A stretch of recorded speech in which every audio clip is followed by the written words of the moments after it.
Magandang araw mga Aldab Nation! May panibago na naman po akong update para sa inyong lahat. Pero bago natin ito umpisahan, ay huwag niyo muna kalimutan na mag-subscribe sa aking YouTube channel at i-click mo na rin ang katabing bell button para maging updated ka sa mga latest videos na i-upload ko. At kapag umabot na ng 100,000 subscribers ang aking channel, ay may sorpresa ako para sa inyong lahat. Alam kong excited na kayo, kaya naman ngayon, umpisahan na natin ang ating kwentuhan.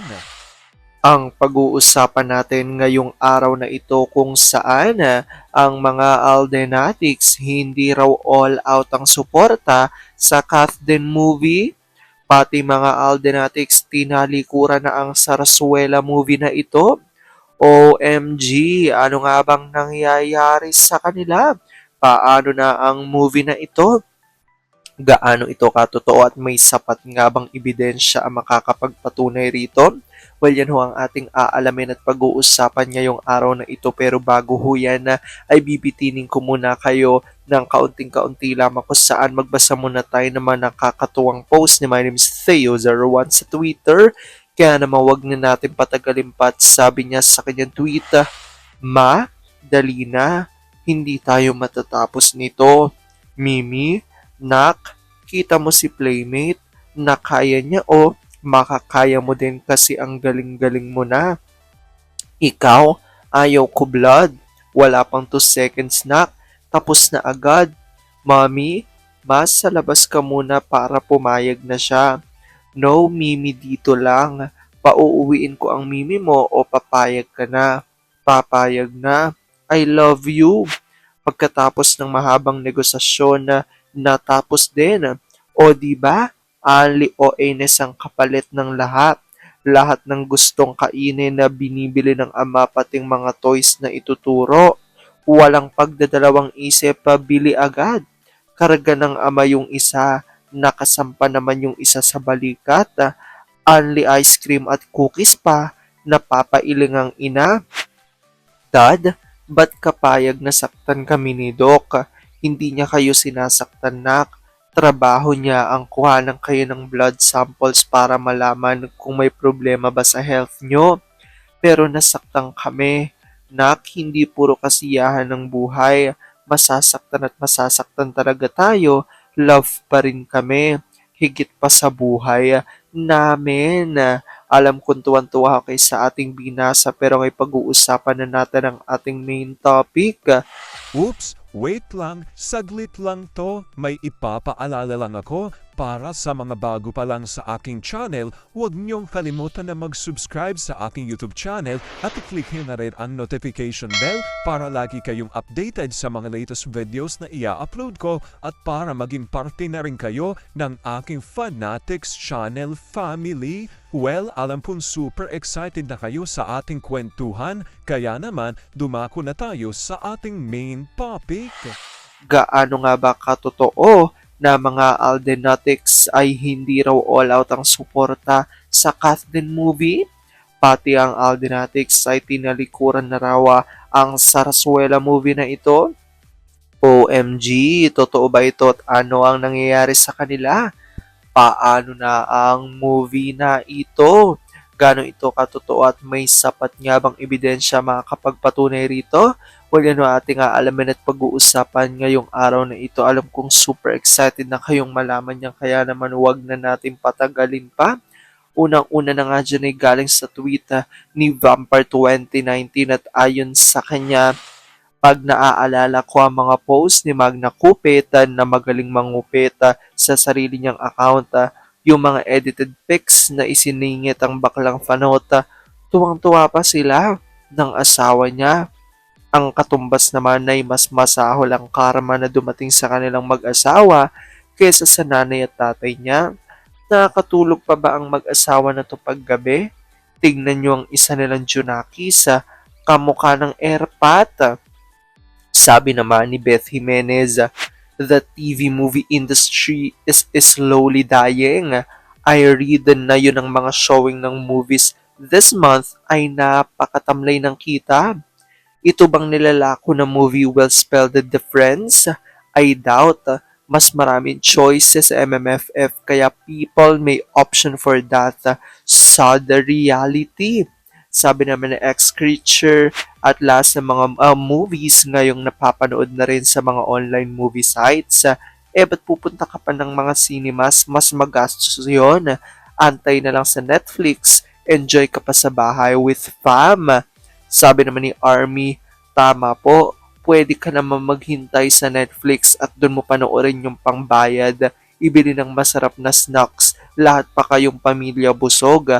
Hirap ng pera, wag sayangin. Mayaman nga nagtsatsaga sa Netflix. Sabi pa ni Vampire 2019 na sana'y ginaya din ito ng ABS sa C-Pix Below para kunyari ang sweet ni Alden at Saka kahit solid Aldenatics, hindi lahat ay full force sa pag-promote. Tangkilik ng movie na yan. Ayan ang napapala ng number 1 financier ng Sarsuela 1 and 2. Akala atay sa kanila lagi nakaayon ng panahon. Gone were the days na naghahari-harian sila.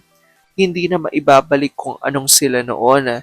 Hindi akalain ng showbiz mafia na ang fans ng Machard Aldab kaya silang labanan. Hindi natatakot sa kanila. Ayan nga po't makikita natin. Ito nga po ay revelasyon na galing nga dito kay Vampire 2019.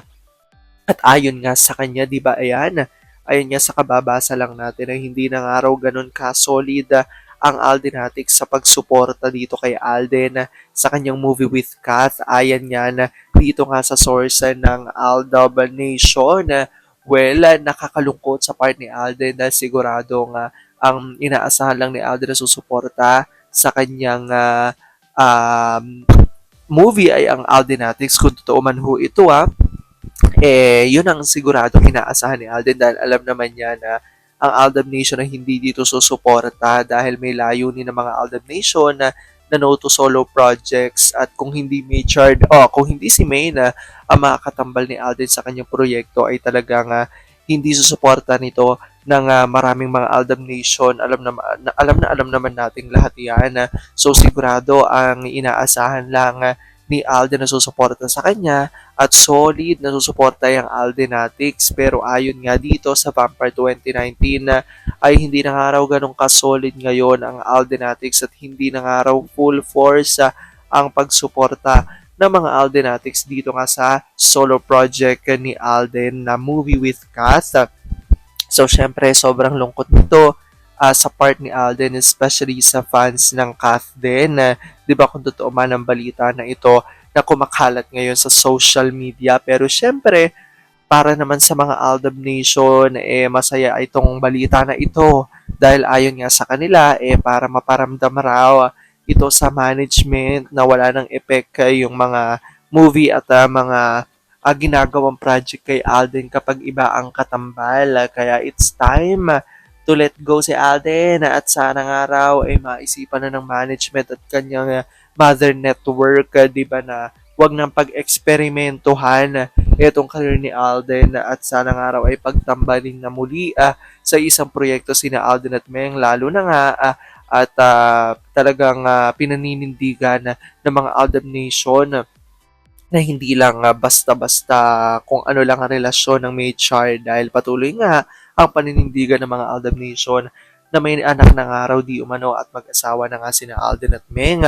Kaya naman talagang patuloy, di ba, ang pakikipaglaban ng mga Aldab Nation at talagang patuloy ang pagsuporta nila sa Machard. Kung pagsasamahin nga raw sa mga proyekto sina Alden at Meng, talaga namang all out at full force ang gagawin ng mga Aldab Nation na pagsuporta dito nga sa proyektong ibibigay nila kina Alden at Meng. Well, hintayin natin yan dahil lahat naman ay dadating sa tamang panahon at huwag nating sabihin na this is the end of an era dahil hindi pa tapos, dahil sigurado darating din ang tamang panahon para sa lahat na muli nating masisilayan na magkasama sina Alden at Meng. Well, comment down below nyo dyan guys kung ano pong opinion nyo patungkol sa balitang ito. Alam ko dahil dito marami sa inyo ang masyadong kumakapit at naninindigan na Aldab made sure this real, pero sabi nga natin na kahit na ano pa man ang magdesisyon ni na Alden at Meng sa kanilang buhay karera at buhay pag-ibig, ay kailangan natin silang supportan, kailangan natin itong tanggapin ng buong buo dahil yun ang kanilang deserve. At yan ang aking update for today's video. Maraming salamat mga Aldab Nation. Ingat!